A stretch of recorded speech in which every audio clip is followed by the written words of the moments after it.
This thing gone. Okay. Okay. Right. Okay. Welcome back. We had some difficulties. We are back in fact and ready to roll. I want to welcome my Auntie Tomi, Miss Thomas, to my page. Everybody say hello to my Auntie Tomi. Tomi, say hello to the people who are going to see you. Hello, everyone, and welcome. Thank you for having me.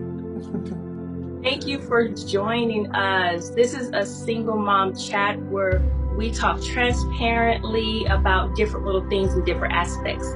I wanted to have you on because you have been a single mother. You started out to be a teen mom first. Yes. And I really want to talk about that as well, because you've had different transitions that you've had in your life, and many people have not had that and can talk about what that is. So before we go ahead and dive into the questions and whatnot, again, please tell us about your lovely family. Awesome. So I've been married for 16 years. We have 5 kids together. Our oldest is 21, and our oldest is a boy. He's 21. Our daughter is 15. We have a son that's 13, and then we have a son 11 and a son that's 5. So as you can see, many boys and only one girl, which I'm so thankful for. I know, right? I think I'm the same. I'm rocking in the same boat as you because I have 3 boys and one girl. And but it's the same way. It's the same, like as far as the ages. Like my son is the oldest, and my daughter's next, so it's the same. Yeah, exactly. I do want to note to people that me and my Auntie Tomi have been pregnant twice. Twice together. Yes. My old son and your third oldest child. Yes. They are 2 weeks apart.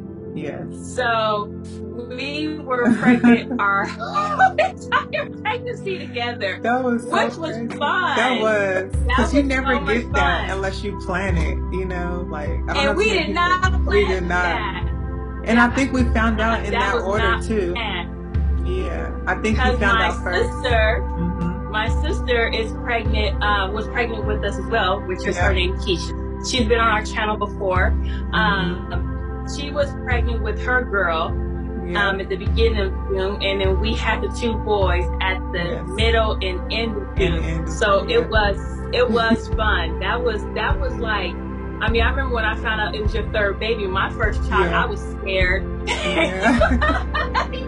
You know, like, I follow along with you.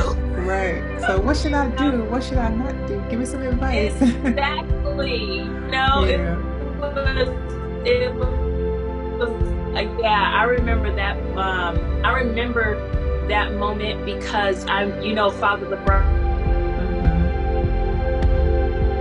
So to share that with my auntie was I love that moment. I tell everybody that story. I'm like, yes, I was pregnant with my auntie and my son at the same time.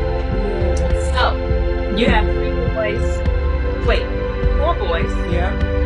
4 boys. 1 special princess girl. And that she is oh my God, I love Johnny. She's just her attitude. She got the standard high for her brothers too. Man, student. Yeah. I know, and she plays sports. She's volleyball, basketball, and she is a part of an honors club society as well. She spent her time at UOP, right? Ooh, I be listening. Yes. I know. Unfortunately, they didn't have it this year. It's called Reaching for the Stars program at UOP here in California, Stockton. But they didn't have it, so that was a bummer. But because she wanted to be like a leader this year, but she wasn't because with COVID, so a lot of things were shut down. But Yes. Well, let's go ahead and dig in because we're both so busy.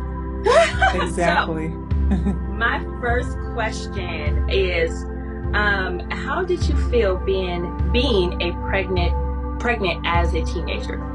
To be honest, I didn't really know what to feel. I honestly, like, it's so many emotions, and it's like your life is getting ready to change, and it's like, I honestly it was just too many mixed emotions, to be honest. I didn't really know how to feel.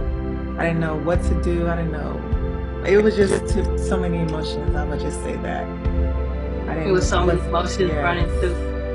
Can you, as you are older now, can you look back and see when the first emotion that you did feel during that time frame? Shock. Because like, it's a lot of things that you don't know as a teen, and you don't know it until you're brought up with a situation, which was me being pregnant. It's like, what? Nobody told me that could happen. So just naive and just not knowing. So I was shocked. As silly as it may sound. Yeah. That, what, that doesn't sound silly, because we are still young and fabulous, like Juan. We age gracefully. But back in that era, teen pregnancy wasn't on its high. It was starting to be introduced. Yeah. So during that time frame, it's like you were the small percentage of teen mothers coming up that they weren't doing sex education. Right. So it wasn't much education. Yeah.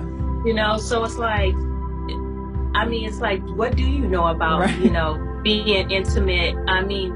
Are there fairy tales? Like, right. Like, oh, if he does this, you won't get pregnant. It's like those hopes and stuff like that. Right. So I completely understand that.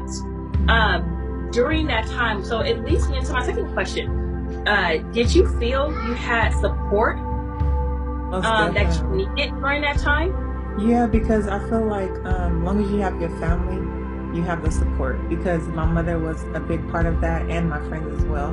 So with having her there, I think that just took all that I feel like that's all that I really needed during that time. And so just having her there to guide me and to lead me, I think that was the most support that I could possibly get, from my mom. From your mom. Yeah, because grandma was there to really support you. So the support environment that you had wasn't negative. It was very positive. Whereas, like we just said in the previous question, that that wasn't something that was so popular. We didn't have teen pregnant, what was it? It's Teen Moms, the little MTV thing, Teen Moms. Right. Yeah. I'm not talking. It's like Teen. I forget the name of it. It is one of those teen OMG, Teen Moms, where you kind of go through the life of a teenager who is pregnant and whatnot, and you see bad and positive, and you got a lot of different resources out there to really help you. So, how did that look for you with school? That's a good thing. That's a good question. So, with that actually drove me.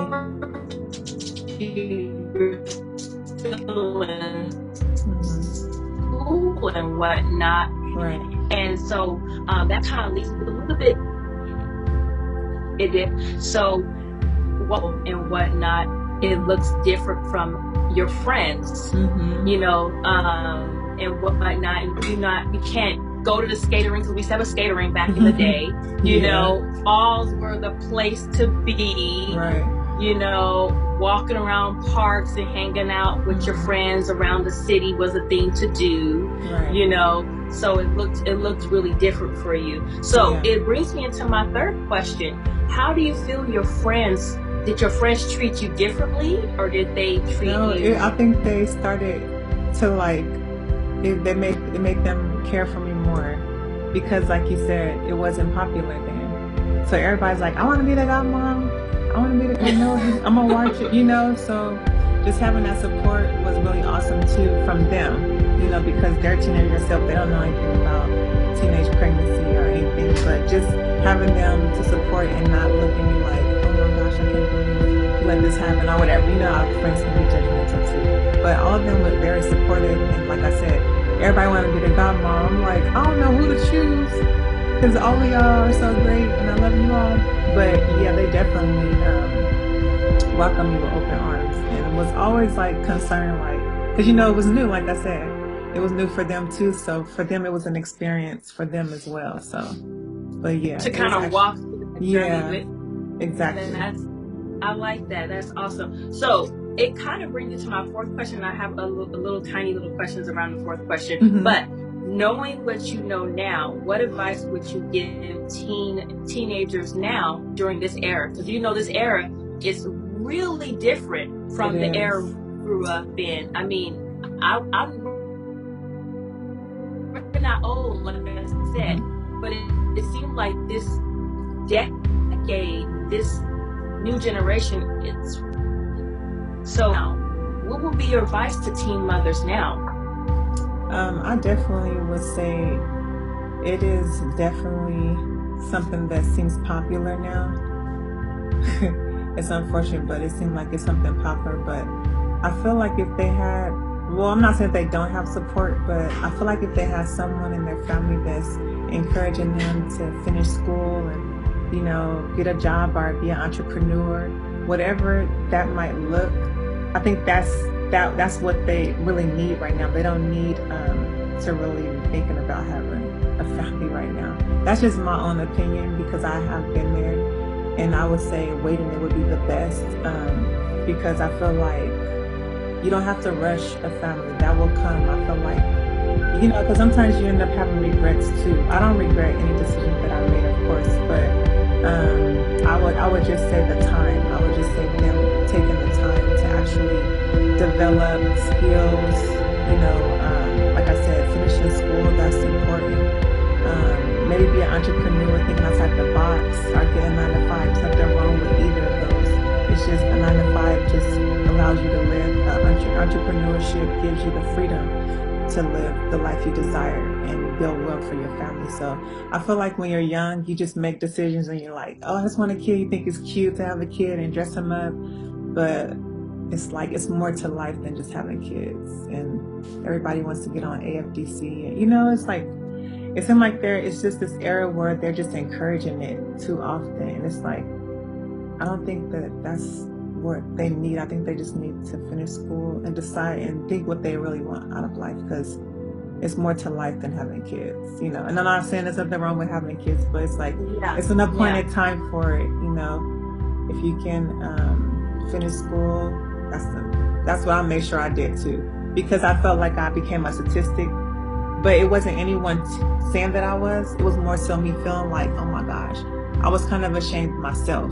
It wasn't nothing anyone made me feel like necessarily outright said it, but it's like, man, I can't believe I did this, and kind of like beat myself up a little. But I was like, but guess what? I'm about to graduate. I don't care. Yeah. I'm getting that diploma, because I felt like that was a reason for people to think that I wouldn't graduate. Like, oh, she got a reason she ain't gonna graduate because she got a kid. So that just made me push that much harder. I can see that, because like we said again, it was not popular. No. Back in the day. So the statistics of I don't know where the statistics was getting their information from, but there were, quite a bit of moms, that were pregnant and were finishing school, because they had to, what was it, a secondary school? Yeah, that's what I did. But and that's another thing too. Like I felt like kind of like an outsider. So I did go to the secondary school, which was a continuation school, so that I wouldn't fall behind, because the morning sickness, and you went there to learn about your body, and you also went there to get an education. But it was just one class that would just teach you like, oh, this is what to expect during your pregnancy. This is what you should do, this is what you shouldn't do, this is what you should eat. So we did have the education there at the continuation school. And I chose to go there for one, not to fall, so I wouldn't fall behind, because, there's days you don't want to go to school and you don't feel well. And, and then two, I was the only one pregnant. So I'm like, here I am, the only one. But before that happened, before I got real big, I was already there. But I wasn't showing when I was at my actual school. But once I got there, I met new people and new friends, and we all understood one another, because we all were in the same situation as far as being pregnant. And it was just a handful of girls. You know, it wasn't like a bunch of girls, or it was just like a handful of us. We learned how to sew. Like we did all kind of life skills that we would use later on in life. So it was pretty cool. So our school district, which can take a lot of heat nowadays, saw that a rise in pregnancy, teen pregnancy, and instead of homeschooling them or making them go to school with the other kids, they chose to think out of the box and provide you guys an area where you guys can still go to school, but also provide you with the resources and information of what your body is going through and what to expect. Right. I mean, kudos to our educational system because it doesn't get enough credit, you know, that is due. Teachers don't get enough credit. Teachers are underpaid. They do so much more. I mean, just throw it in there. You're a teacher yourself. You finish, I mean, you finish school. You have your, I'm considering my master's. Your BA. Consider. You know, throw them off to the side. Maybe give them the crumb. You know, or something. You know, but that's, I think that's great because I feel like the era right now, just going back to that question, the era right now, I don't feel like they have enough resources, even though we have everything at our fingertips right now for these teenager girls that are getting pregnant. Because like you said, it's almost like it's an accessory. Yes, it's and then like a purse, a new purse. I don't feel like it. And then too, I feel like so I know a few schools here, they do have daycare centers, which is great for kids that have, you know, high school kids that have kids. They have that for us as well. So once we had our baby, they had a center where someone will watch them while we go to school, you know. But now they have them on the campus, and I feel like it's more of we need to prevent the pregnancy, not because like it's kind of like they're saying, okay, it don't matter if you have kids, just come on to school, it don't matter. But I'm not saying that that's wrong. That's good because they have someone to bring their kid. They don't have to worry about missing school because they have someone to watch them. But what I'm saying is like we need to do better as a society on how to prevent the pregnancy from happening, because I don't know how to do that. That's the part that like what do we do on that part, you know, because you can give the education, but it's still up to the parent and the student to take heed to it, you know. Okay, so they should have learned from the good thing that they did during your era and developed it further rather than just adding a daycare. But like, how can we slow these numbers down, because it wasn't high, it was very new back then, you know, and so now it's very common. Too common. Like normal. Too normal. Because when you look at, like, even when I'm on the Zoom with a student, I hear a kid in the background, and then I find out later that that's her baby, and I'm like, wow, you know, she's like a junior or a sophomore, something like that. I'm not sure the age, but it's just kind of sad because she don't have like a whole lot of support, and she's struggling in school, and this is a lot of students, and it's like, but now they have the kids, so they have an extra load to carry, you know, and it's like kind of heartbreaking, you know. So. It is. That's the reason why I'm chatting with you, because you have a lot of knowledge on the transitioning from here to married life. And I feel that one of the things of preventing teen pregnancy is talking to someone who experienced it, not making it an MTV lifestyle of like, if I have a baby, I can go on MTV Teen, you know, OG they or make it whatever. Seem like it's like the new thing, to do. Yeah, it's encouraged. I guess. Yeah, it's encouraged. Yeah. So, going off of that, okay, so you are a Christian, you know, you're a Christian woman, but you also grew up in church. So, my fifth question is going to be, because you grew up in church, what was your experience like being pregnant at your age? Because the church can be but you know, it's so funny because I don't remember anything negative being said. Maybe if they did, maybe they might have said to my mom, but it was never to me, so I was shielded from it. So I don't really know how I would have felt or how I felt because I never experienced it. So, but I can say as an example, I know that it wouldn't feel comfortable. You would feel like judged and looked at like, oh, because you're not married and out of wedlock, you know. But I didn't really experience that, but I did have thoughts, of course. And how did you feel? How do you feel about those thoughts? Being that because we're both raised in church, and I'm a single mother too, and I know those thoughts is like, well, you know, you feel like you am I cursed? Right. You know, you feel like you let yourself down, but like more importantly, it's like you don't really think about yourself. You think about your family. Like I think about mom. Like I feel like I let them down. Like why did I do that, or why did I make those choices? You know. So yeah. And you know, like your dad, which is my big brother, had a big impact too. So I definitely felt that with him. I was like, oh my gosh, you're gonna be so mad at me. So disappointed. My big brother. I mean, when I had my first child, I was not a teenager. I was like 20. Yeah, but you still felt that way. I was scared. I was like, oh my God, what's he gonna do? I know. Not like he was gonna beat us or anything like that. Yeah. It was just letting him down. Yeah. Was really like, I just didn't want to tell him. I think I had to have you sitting there with me to tell him that I was pregnant. Right. Like, what the I can't do this by what myself. What I'm gonna do? Right. So that brings me to the next question. Did you feel that God looked at you differently because you had sex early, or because you were unmarried? You know, I honestly can't think that I've really thought about that, because you know, like you're still a teenager, so it seems like maybe, like I think I probably should have, but I don't know if I can't recall really thinking like that I didn't feel loved, or that I, you know, let him down or anything. I can't recall like really, you know, because like my relationship wasn't that strong with Christ at the time. I can admit that, you know, I was still writing off my parents and my mom. But but she was mimicking. You know how they say we are created in the image of God. Yeah. And when somebody looks at you, they see an image of God. Mm-hmm. So when I'm projecting love and God to you, I'm projecting him. So it seems like your mother and the people around you were projecting his love on you, that it did not. Mm-hmm. You didn't feel that judgment or anything like that. And that's wonderful, because I think it's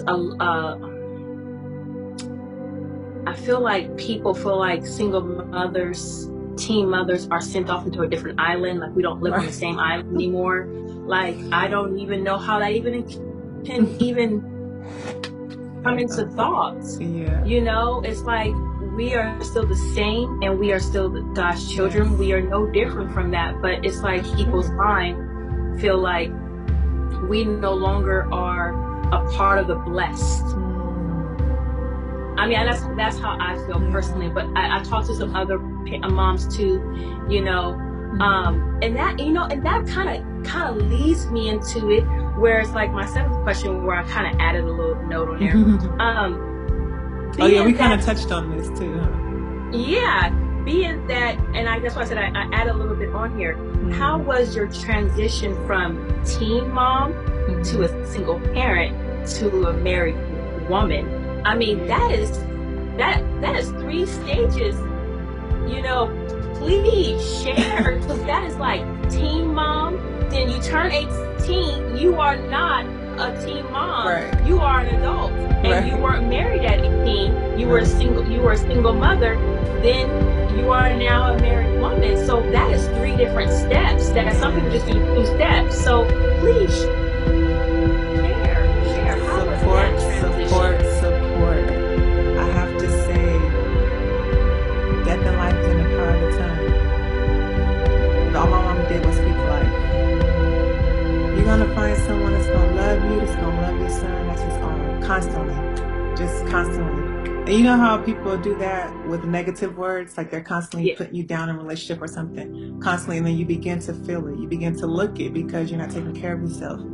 So I constantly was just fed, you can do it, you're gonna be all right, it's gonna love you, it's gonna do this, it's gonna do that. I'm like, for real, when? Like, you know, I'm thinking like, for real, like, where is this person and who is this person you speak so highly of, you know, because I'm still a teen, so I don't see that happening. I just see what I'm dealing with, you know. So to hear her, she just constantly was telling me, so you're going to meet someone that's going to love you, that's going to love your son as his own. And just constantly drilling that. Did not know that, how old was I? 16, all the way till, in my early 20s, that I would actually meet that person. So I think it's the support and just having someone speaking life to you gives you the hope. Because if you're in a toxic environment and you're constantly being put down for the choices that you made, you'll continue to stay there. So just having God as the forefront and that positive support, speaking life, not death, produces life. Whatever you're speaking, you know, and accepting, because our words have power. Yes, amen to that. So that kind of leads me a little bit into my next question, and I kind of split it off a little bit. We had discussed it before. What was because you moved from, you know, teenager to being a teenage mom? That's what it's called, teenage mom, and then being a single parent. Right. What was your view on a single parent, single mother? What was your view on that? Yeah, see, my view on what a single mother was that, like, you're just doing it by yourself. You know what I mean? And you don't have any help at all. But as I, like, begin to study a little bit and get a little more clarity, it's not so much as that. It's more so as, because you can have the father around and taken care of. Because I did have that. You know, his father was around in his life consistently, but we weren't a couple and we didn't share the same responsibilities in the sense of the home, just in the child only, you know. So I guess that's pretty much it, you know. So, because some people, as you put it already before, when people think of single moms, single parents, because they're now becoming single dads out there, it used to be taboo. It's becoming like normal now too. Yeah. It was like single dads is becoming, and I'm of my brothers out there who are stepping up. Right. Because it's hard for a single mom already, I know. And for a single man to be, you know, a dad and a mom, and that's a little bit more. That's a little hard, especially if they have a girl. Yes, the hair. It's just so different. You have to learn to be softer, more gentle. Your tone, everything, your demeanor has to change with little girls. The boys, of course, man up, you know. What you crying for, you know? Exactly. I mean, I don't want to sound too, I know, biased. Like I don't want to sound so pumped on women, but for me, I feel like it's not easy to be a single mother at all. Right. But I feel like God equipped women to be able to, because men work, to handle the period, being a single mother, exactly, so that we can kind of switch that, exactly, to where it's hard to raise my voice, but I can still do it, and I can go and raise my daughter, versus a man coming into that role and having to learn how to transition. You know, so that adjustment. That's a good point. You make that is a yes.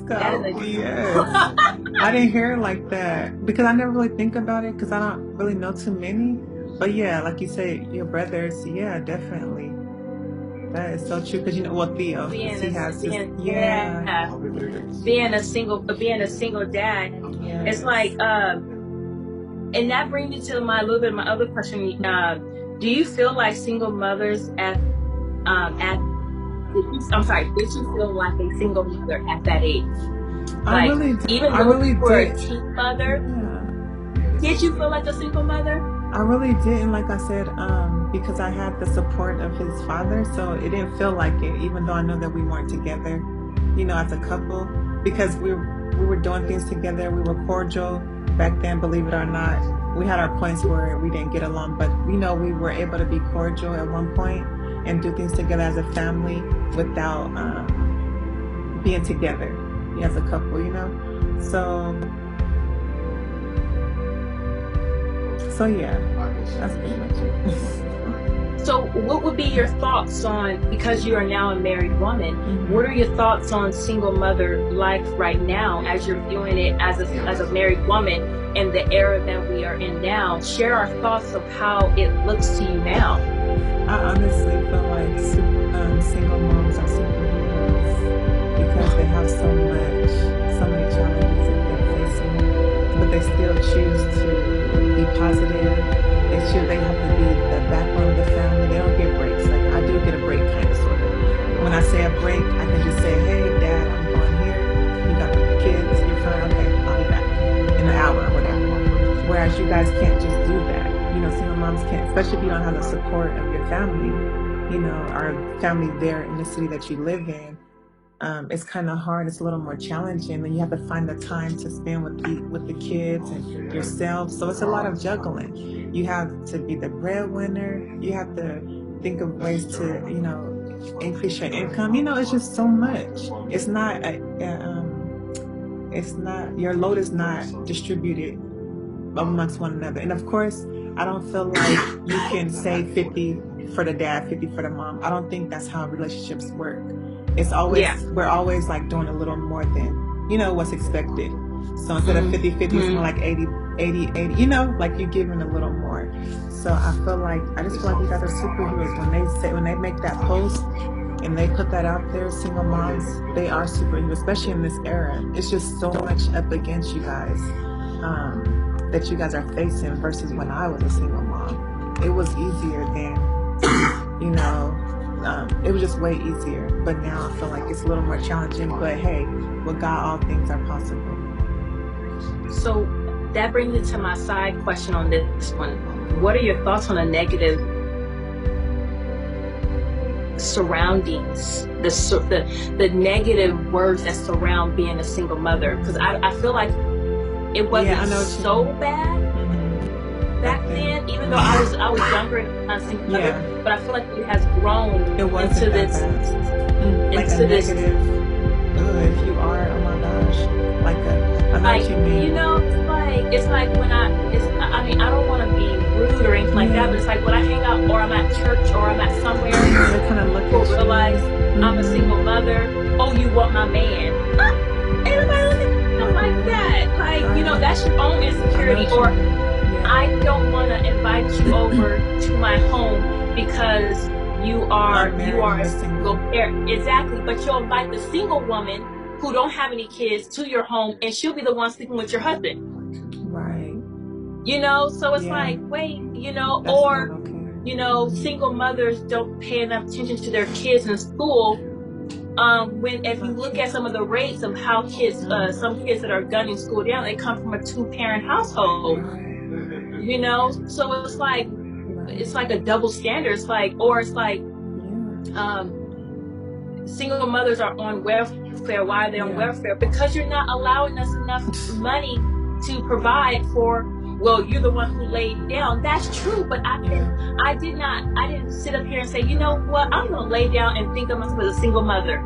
I thought that man was gonna love me, be there for me, and we were gonna get married and everything like that. So knowing that now, and you grew up in the era where you were a single mother, and that era wasn't a long time ago. It wasn't like 1970s or 1960s. I ain't that old. No, I'm just kidding. Exactly. No.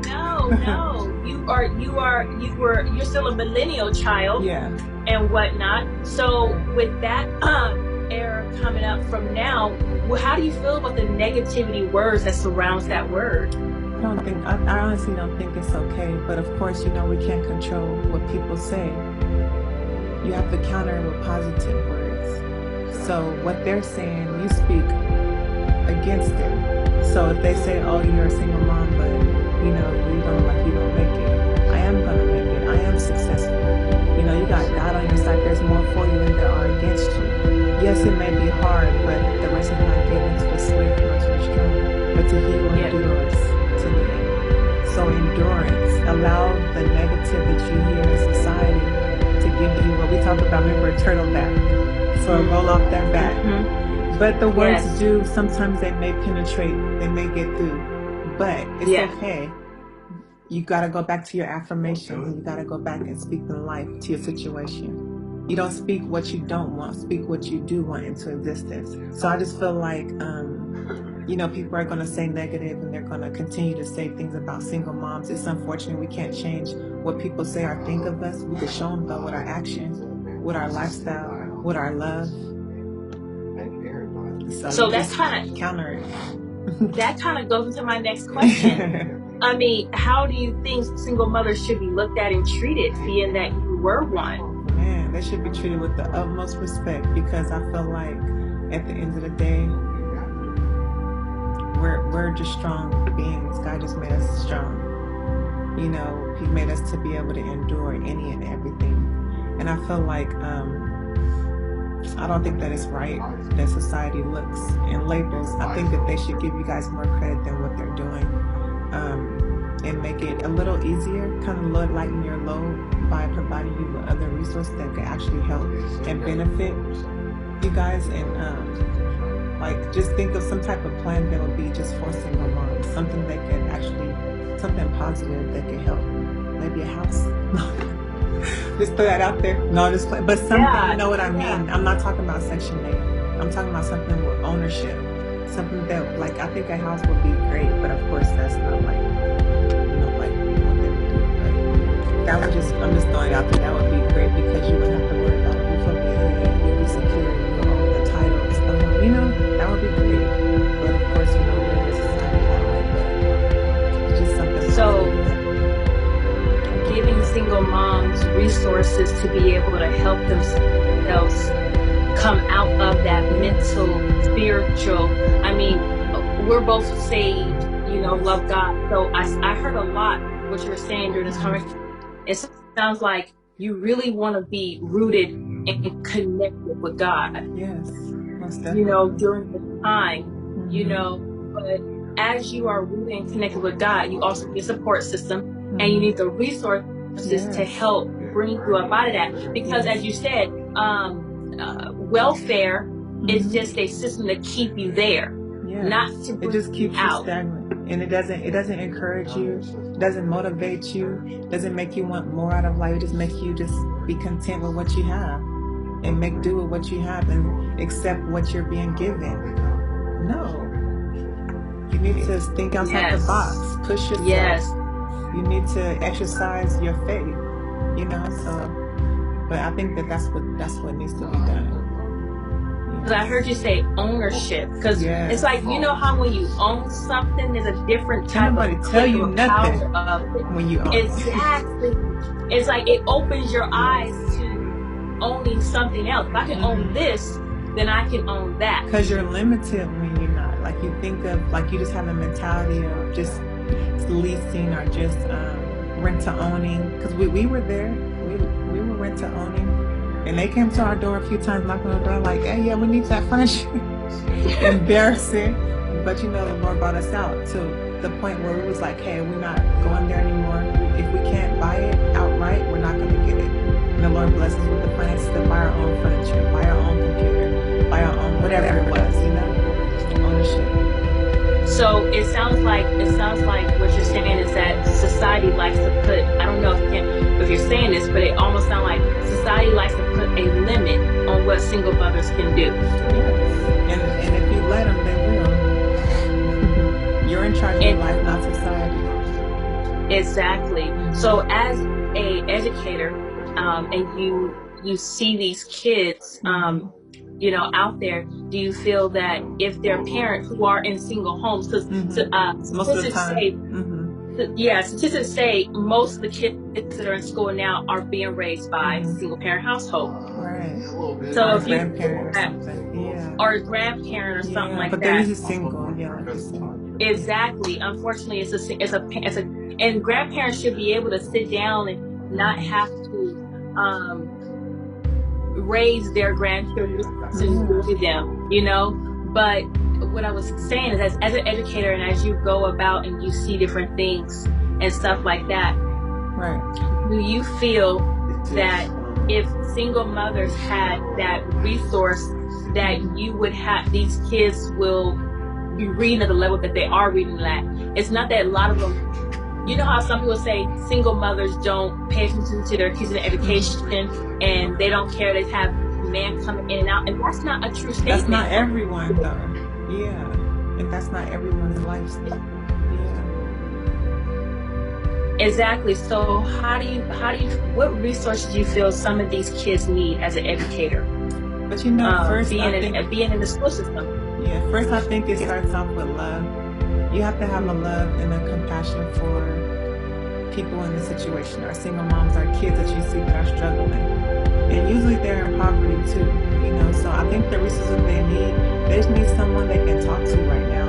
And once they can open up to you, then you can provide them with resources that they need to actually make it to the next level. So what would the next level look like? For them, graduation. So for me, I make myself readily available to the students, like, hey, you guys are falling behind. This is what you need to do. I can do a one-on-one with you. Do you need help? Some of them say no. And then I have a lot that are starting to open up and say, yes, I need help. So we'll go into a breakout room and we'll talk. And, you know, I kind of get a little more personal with them. And they kind of share a little more things with me now that they're getting to know me more. But I feel like you just have to have a love for them first. And then as you see what they have, what their needs are, then you can help them. But I'm just using education as an example. And then as they open up more, you can bring the resources in. For me, the resources would be just my time for, you know, education. So for like a single mom, resources would be like, okay, say I have a family that's a single mom, and I talk to the mom and she shared with me like, hey, you know, my son's having a hard time getting to school every day. Maybe I can find out about getting a bus pass for her. And that would help her because she's a single mom. She don't have the money to get him to school, but she has a bus and she can't afford the bus fee. So that would be a resource. And then what if she needs childcare? You know, for maybe she has a granddaughter or something, and her sons are in school, our daughter's in school, and she works. Just being able to provide resources, like here goes Family Resource and Referral. They have openings, you know, call them or something. I think just being an educator and just being open and having resources available for them to guide them to the place where they need to go for the help. Because we don't necessarily have the help maybe, but we can just at least guide them to the help, you know. So it sounds like what you're saying is that teachers need to educate themselves within the community that they're educating too. Yes, because they have to have a love and a compassion for wanting to see their students succeed. And when they succeed, it's like when a parent succeeds, the kids succeed. So if the kids are succeeding, the parents should as well. But sometimes the teachers don't know where the parents are. Mentally, physically, they don't know the environment there. They don't know the help that they may need because they don't really care. They're just worried about working and getting a paycheck. You know, I go above and beyond just because I want to be an example and be a light to these students, you know. So building that trust-based relationship, not important. Just with the student, but with their parent as well. Yes. To know that I want you and your child to succeed in life. Yes. Even if you don't come from a single parent household, I still want you to succeed in life. And that is a lot that is lacking in the world today, is wanting, because like you said, if the parents succeed, the child's going to succeed. And sometimes the child is succeeding, the parent's not succeeding. Yeah. Exactly. But where are they at emotionally? Because parents are not telling their children everything. Why would you? There's some parents that are nowadays. Yeah. I'm like, you know, that's a little too much for them. Exactly. That's not normal for me. Parents didn't tell you a bunch of stuff. No. You know, but we have to ear hustle and be like, oh, it is talking about such and such. I know. You might get popped next to you right now. Okay, stay out of grown folks' business. All in my mouth. You know what I'm saying? So now it's just like I see so many different parents trying to be their child's friend rather than being their parent because they want to be cool. And I get that. I'm going through that officer, and I have to learn that there where I be your friend a little bit, but I still am your mom, and you have to respect me as that authority figure, and that's where it's at, you know. So I have another question, and I didn't write it down. I know, I'm looking like, wait, hold up. You said T. No, just play. No, just play.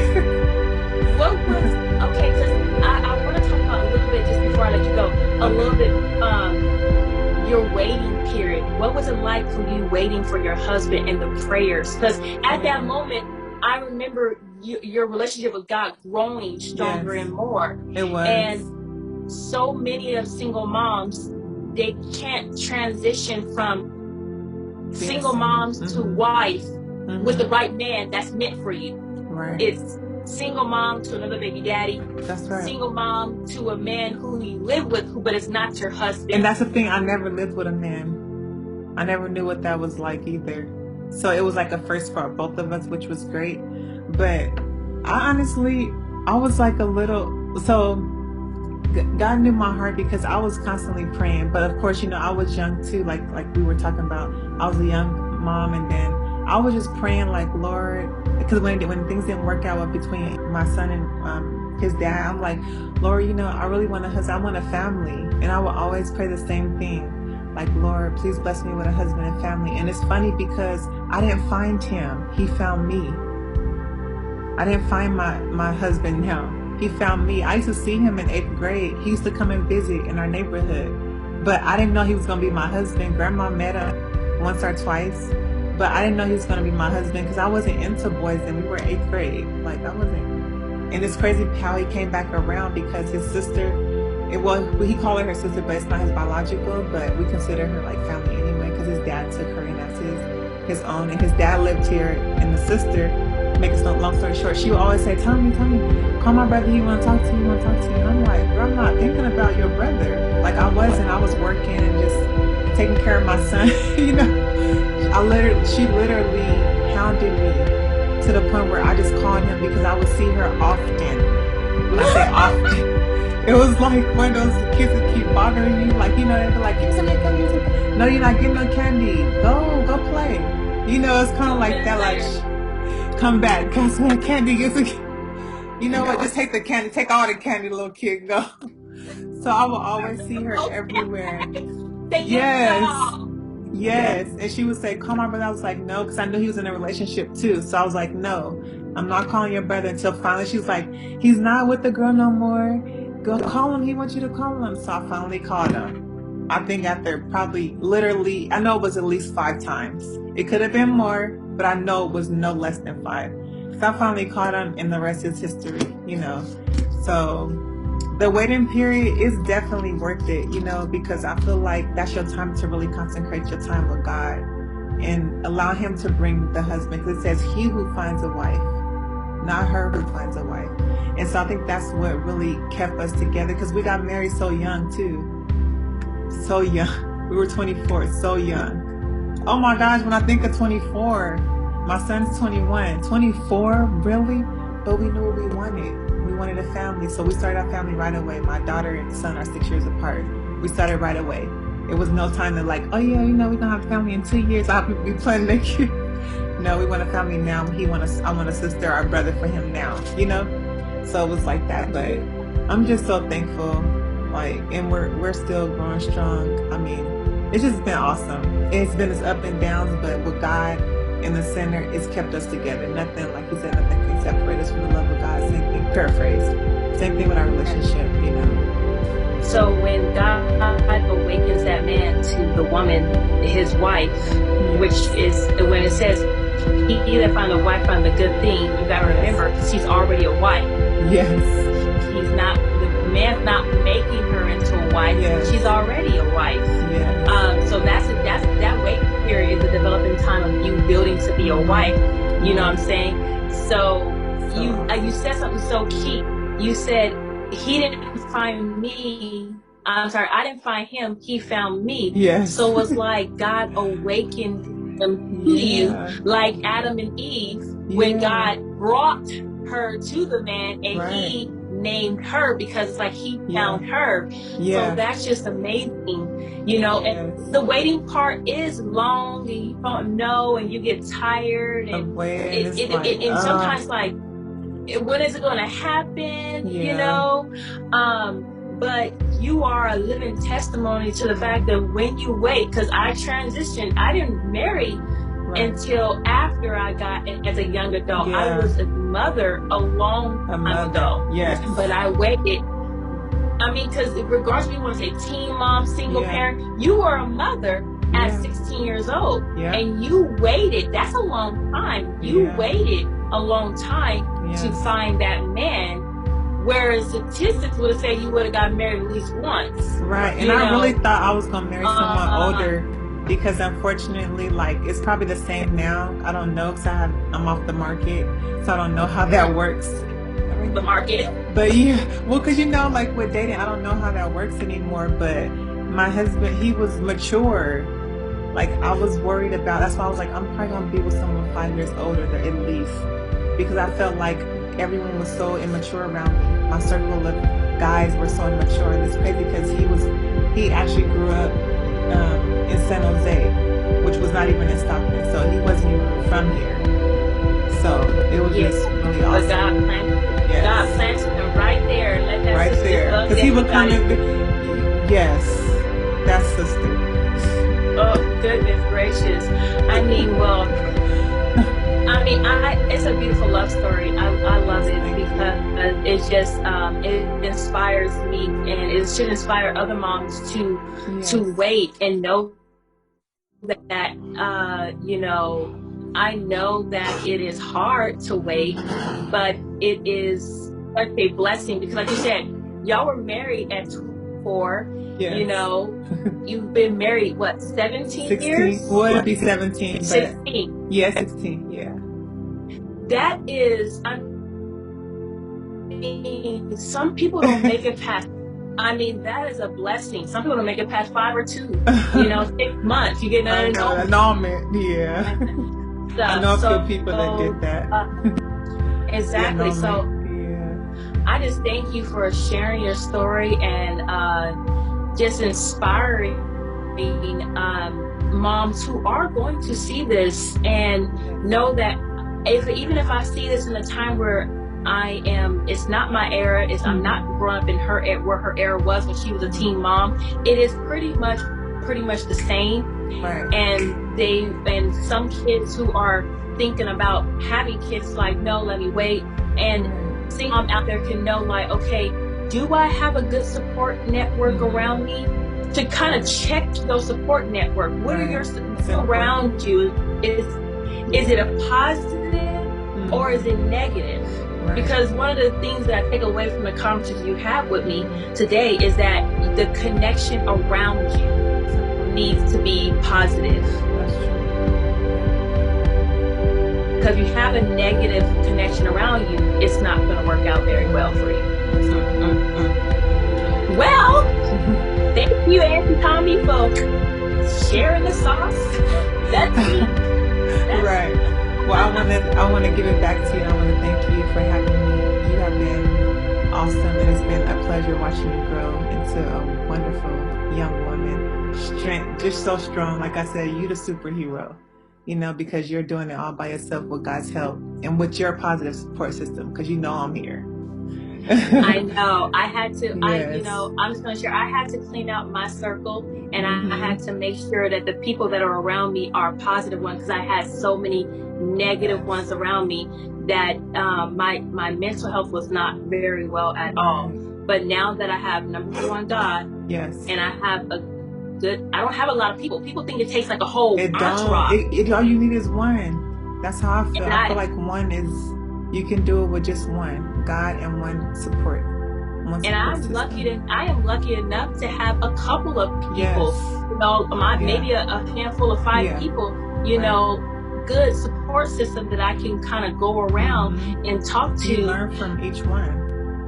Exactly, because every last one of you guys are in different spots, in different places in your life. But one of the main things that is in my circle is God. Every last person that is in my circle, you're at different relationship with God, but you know God, and you guys are always feeding God back into me. And being feeding God back into me, it is reflection coming out. That's right. Because I wouldn't be able. Tommy, I'm not a camera person. Camera person. But I'm only doing this because I felt the need to do it, because even though I'm not with that single mom, it's a community, you know. And even when I get married, 'cause I'm gonna get married one day, Yes. I can still help and support. That's right. That's right. Along the journey. So yeah. So I'll let you go with the kids and everything like that. Thank you again. All right. Thank you again for having and whatnot. me. Okay. All right. Bye.